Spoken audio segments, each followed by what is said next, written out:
Okay, so we are at washing. Now, if I see Amanda, I cannot but not think about when the Norwegians were here. When that 23 young people from Norway come, it was for us a first, and we didn't know exactly what to do, and it was a new experience. And then one of the biggest challenges was that we all don't bath the same. No? Some of us shower, some of us bath in a big bath, some bath in a komiki. And I remember that was a huge challenge. And then at the end, when I asked Amanda, that was one of our hosts, I asked Amanda, how did it go with these two young men with you? She said, once we sorted out the washing, everything was fine after that. So if we just think in our normal life, just washing is a difference. Now we are going to focus today on spiritual washing. And you can call it holiness. We sang about holiness. But what does the word say about spiritual washing? Because we have a body to look after, to clean it, but we also have a part in us where all our fights are in serving the Lord, and that's our soul part. When you have given your life to Jesus, He changed your spirit. You are reborn. But the fight in your living happens in your soul part.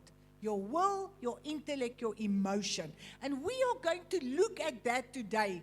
So if we go back to last week where we spoke about we are the radiant bride, He's busy making us as church like His bride. He says in Ephesians 5:26 that He might sanctify her, the bride, having cleansed her by the washing of water with the word, so that He might present the church to Himself in splendor, without spot or wrinkle or any such thing, that she might be holy and without blemish. Now remember, right through the Bible, there were different cultures. If we go to Abram, the Lord already called Abram's dad out of the culture that he was in, because that culture was not a culture that God agreed with. And we see Terah, his dad, moved away from the culture, and then he's stuck at another place. And then God called Abram again, and He said, Abram, I want to make you a promised nation. I want to bless the whole earth through you. He didn't say, I just want to bless the Israel people. He said, I want to bless the whole earth through you as a called nation. Now, if we think about Peter, the emblem that we have on our shirts, 1 Peter 2 says, you are a called out nation, a peculiar race. Just tell the one next to you, you are a called out race. You are a called out nation. Just say it to the one next to you. You are not just here. You are here because God called you. And now you have a fight with the culture that we are in, the way we are growing up, the way we were taught. Your fight is with that to make sure we become this bride that's holy and without blemish. Because that's the purpose of God taking us as a called out nation, as a new race, so that His bride can be beautiful. Now let's look at how does the word wash? How does the word wash? He says He's washing us with word. How? How does the word wash us? How? When you read it, what happens? When you read the scripture or listen to scripture, what happens? It goes in your spirit and something in you say, okay, let's look at it now. The word exposes sin. People can say, yes, it's nothing wrong, but in your spirit, when you read it, you feel, but God is saying this. So the voices around us can let us feel okay, but then when I read scripture, I feel, but God says, they can all do it, but this is what I am talking with you. So it's like light that immediately shows, but you've got darts or things on your clothes. The word convicts the heart. We can all listen to the same word, and suddenly you feel, but God is saying this. I remember I sat in a service when I felt the Lord is calling me. I read the word, and again the Lord said, as a young girl, 18 years old, but He's calling me. So something in your spirit, you just feel, yeah, God is talking with me. The word renews your thinking patterns. When I memorize a scripture, when I'm in a difficult situation, I remember, but the Lord said this. So I renew my thoughts the whole time with what He said, like we declared this morning. We are a holy nation. We are a holy people. Doesn't matter what we see, we know this is what the word says. The word reshapes my desires. The word reshapes my leadership style. I upgraded. This was okay, but suddenly, I feel in my heart, I can't go with this. I've got to speak up. I've got to change. Holiness begins with exposure to truth that cleanses the inner life. So holiness starts with something speaking inside of me, and then it goes outside in a change. So this process is called sanctification. And sanctification will happen until I die. Ephesians 5:26 says that He might sanctify her, having cleansed her by the washing of water with the word. When Jesus interceded for us in John 17, He said, sanctify them in your truth. Your word is truth. As you sent me into the world, so I have sent them into the world. So what is Jesus praying for us? Because He already prayed for the disciples of the disciples. He said, Lord, sanctify them. Clean them. Because I'm sending them in the world. I'm sending them in dirty places. I'm sending them in a place where people don't have a conscience. I'm sending them in a culture that doesn't acknowledge me. I'm sending them in lukewarm people. But sanctify them. And then John 8:31 says, so Jesus said to the Jews who had believed Him, if you abide in my word, you are truly my disciples. And you will know the truth, and the truth will set you free. Can you see who is a disciple? If you abide in His word, if you stay in His word. We are so influenced by culture, by the way we are growing up. If we just think, most of, like Netherlands, the white people that came to South Africa came as religious people to South Africa. Now, if you go to Netherlands, most of the churches are businesses. What happened with the culture? So now he says, Jesus says, I'm sending you in this culture. Lord, sanctify them. Lord, walk a path with them. Lord, upgrade them. Lord, open your word because the truth will set them free. Now I want you to see this picture now. The first step is to be washed by the word. Now can I see who of you bath with your clothes? Is there anybody here that washes themselves with all their clothes on? we take off the clothes, no? And that is where you take off and then you put on. I just want to show you here. I want to show you because you've got to understand this. And that's our problem today.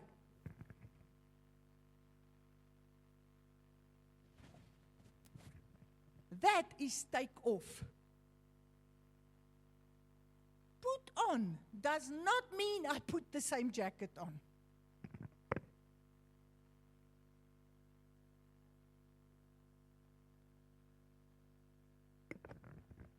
So the Bible say, wash them with the word. Take off the old and put on the new. What is wrong today? People wash and they keep on their own clothes. They don't put new on. But that makes that you are dirty because the clothes is not washed. So let us look. What does the Bible say? And I want you to really ask the Holy Spirit to open your spirit to understand this. Because God is taking us to a new level. And you know there's a saying, new level, new devil. So you've got to understand this. Take off. Colossians 3 verse 5 says, put to death whatever belongs to your earthly nature. The Voice Bible, I have a Voice Bible, and it says, kill the early impulses. Deal with sinful desires at their beginning stage before they grow into actions. Just like a gardener removes weed, remove before they take root. You know, some of these little bushes that we have here, some of these thorns, that one that looks like a star, that really hurts when you walk barefoot. Have you seen how that weed, how long is his root? It's small like this, and when you try to take it out, the root is like this. There's flowers that the birds make with the purple seeds. It's a flower like this. It stinks when you pull it out. Have you seen that thing's root? That root, it will be this size above the ground, and then it will be so far inside the ground. And then when you wake up, it's a bush that you can't pull out with your hands. So it says, deal at the beginning stage before they grow into actions. Anger, before it becomes violence and harsh words. Lust, before it becomes immoral behavior. If you think David, he saw this beautiful girl bathing. At the end, it was not just adultery, it became murder also. Before it becomes an action. Bitterness, before it becomes hatred. People don't just kill. You know, all these newspaper articles, dad that wiped out the family, mom that hired someone to kill the boyfriend. That's bitterness that got so strong that it became hatred and it became death. So, take off. Colossians 3 verses 8 says, but now you have stopped doing such things. You must quit being angry, hateful, and evil. You must no longer say insulting or cruel things about others. That if the last part becomes part of your life, you're actually killing people's reputation and you're killing the church. And you know, gossip is a thing that is so normal, but you are actually destroying someone's integrity. Stop lying to each other. You have given up your old way of life with its habits. Each of you now is a new person, and you are becoming more and more like your Creator, and you will understand Him better. So now it talks about when I gave my life to Jesus, Christ is now in me. And now the sanctification part is me becoming more and more like Him. I took off the old nature. I put away all these bad things. And I put on new. It doesn't matter if you are Greek or Jew, if you are circumcised or not. You may even be a barbarian or Scythian. You may be a slave or a free person. Yet Christ is all that matters, and He lives in all of us. So the moment when I invited Him, I actually changed ownership. It's like remove your dirty clothing. Old habits, hidden sin, reactive emotions, secret compromises, former identity patterns. I grew up that I'm a washout. I grew up that I'm a failure. It says, take off that jacket.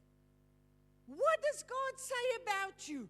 He says you're the apple of His eye. You know, if you're a grandmother or grandfather, that child is the whole time under your eyes. He says, you are my child. I'm checking you the whole time. Not to punish you, but to help you to put on this new clothes. To help you to be what I created you.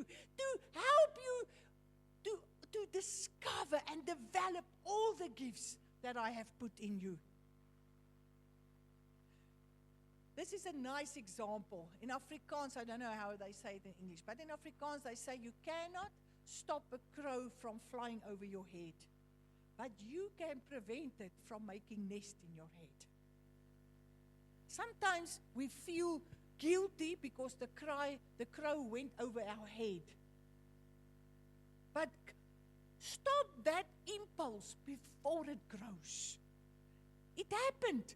Suddenly there's nudity in front of you in a movie. Suddenly you hear people say bad things about other people. Don't let that impulse grow. Immediately replace it. Take off. So don't negotiate with sin. Deal with it quickly and decisively while it's an impulse, a thought or temptation. Sinful impulses, a sudden urge or desire, without careful thought, are recognized early and can be rejected before it becomes a habit. An impulse to tell a lie to avoid trouble. And I mean, that's somewhere from a young age that can happen. You know, it's going to be a hiding. And you quickly lie. And in your spirit, you know it's a lie. It's not the truth. The impulse to look at something you know is not pure. The impulse to hold a grudge after being hurt. But then there's good impulses. To pray for someone. To help someone in need. To encourage a discouraged friend. Colossians 3:2 says, set your mind on things that are above, not on things that are on earth. So how do I do it? I don't swap jackets again. I make sure I keep this jacket on. I don't pick up that jacket. The moment as that temptation comes, the moment when I get this, I make sure I keep this jacket that renews me. Walk by the Spirit and you will not gratify the desires of the flesh. The Christian spirit is made alive, but the process of becoming, sanctification, is continuous until we die. Romans 7. And this is an example. A country may have a new king on the throne, but there can still be rebels resisting this rule. This challenge is to submit more and more to Christ's lordship. Put to death what belongs to your earthly nature. Put off the old self and put on the new self. Now let's look at the put on. Colossians 1 says, Christ in you, the hope of glory. You must have all heard. Christ in you, the hope of glory. Now this translation says, God did this because He wanted you Gentiles to understand His wonderful and glorious mystery. And the mystery is that Christ lives in you and He is your hope of sharing in God's glory. So Christ is in me, and because He's in me, I can win these impulses. I can do what He wants me to do. I can the whole time upgrade. we announce the message about Christ, and we use all our wisdom to warn and teach everyone, so that all of Christ's followers will grow and become mature. That's where Jesus is preparing us as a radiant bride. Christ in us is not the absence of battle. It's the assurance that He's present, transforming us, and will ultimately complete His work. For you have acquired new creation life, which is continually being renewed into the likeness of Christ. In this new creation, your nationality makes no difference. Your ethnicity, your education, or your economic status, they matter nothing. Paul said, I was the student, I was in this, but it means nothing now that I am serving the Lord. For it is Christ that means everything, as He lives in every one of us. His will, His put on, that's what matters. And that's where our biggest challenge is, to walk this path of sanctification. Now I want to take it a step further. Last week, we sat here as everybody that's in a ministry, and we realized that somehow this house that got confused with my role as a leader, my role in walking in front, and the difference between this role and just coming to church. Now, let us look at this, and I want to explain it to you. The two books where Paul went and they started the church, there was a people, and then Paul said to Timothy and to Titus, the two disciples of him, he said, I want you to get people to become as leaders. I want you to get people in ministry. But this is the requirement. And we are setting this house in order, so we are making sure that everybody in this house understand what is the biblical line. It says, it is true that anyone who desires to be a church official, some translations will say bishop, some will say elder, wants to be something worthwhile. That is why officials must have a good reputation and be faithful in marriage. They must be self-controlled, sensible, well-behaved, friendly to strangers, and able to teach. They must not be heavy drinkers or troublemakers. Instead, they must be kind and gentle and not love money. Church officials must be in control of their own families, and they must see that their children are obedient and always respectful. If they don't know how to control their own families, how can they look after God's people? They must not be new followers of the Lord. If they are, they might become proud and be doomed along with the evil. Finally, they must be well respected by people who are not followers, the outside people. Then they won't be trapped and disgraced by the devil. Now, in that same passage, the next part, it talks about deacons. So, elders and deacons. Now, I grew up in a church where the two officials were an elder and a deacon. Our AFM don't have deacons. So I went to go and look, but what is deacons today? And we are going to show you where does deacons come today. Elders is easy to get. Now let's look at church officers should be serious. This is the heading, deacons. They should be serious, they should not be liars, heavy drinkers, or greedy. And they must have a clear conscience and hold firmly to what God has shown us. They must first prove themselves. Then, if no one has anything against them, they can serve. Women must also be serious. Remember, it was still a man's world. Women were not educated. So, they must not gossip or be heavy drinkers. And they must be faithful in everything they do. Church officers must be faithful in marriage. They must be in full control of their children and everyone else in their home. Those who serve well as officers will earn a good reputation and will be highly respected for their faith. Now, the Bible shows where's deacons. deacons started in Acts 6.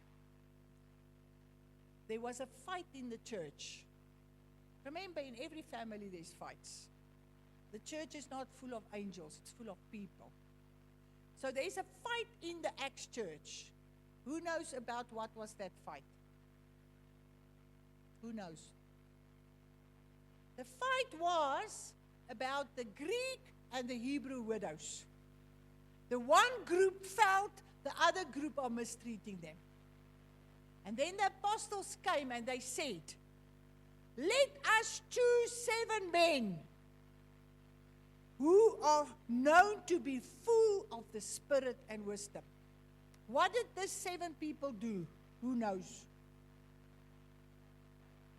They distributed the fruit. They gave out food.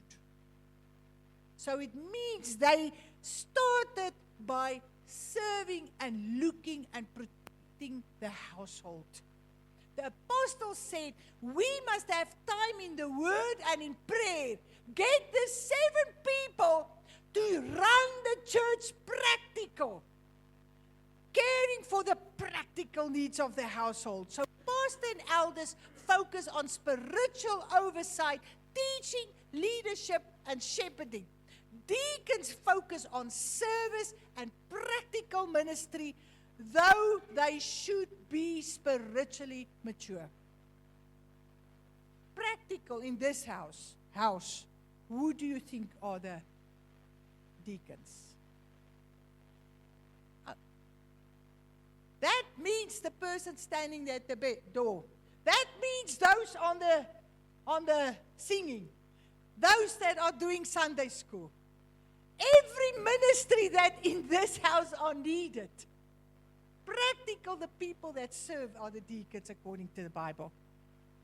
So can you see what is the line? Biblical. Why leaders a different approach? We are all welcome for church, but leaders are supposed to model the word because people are following them.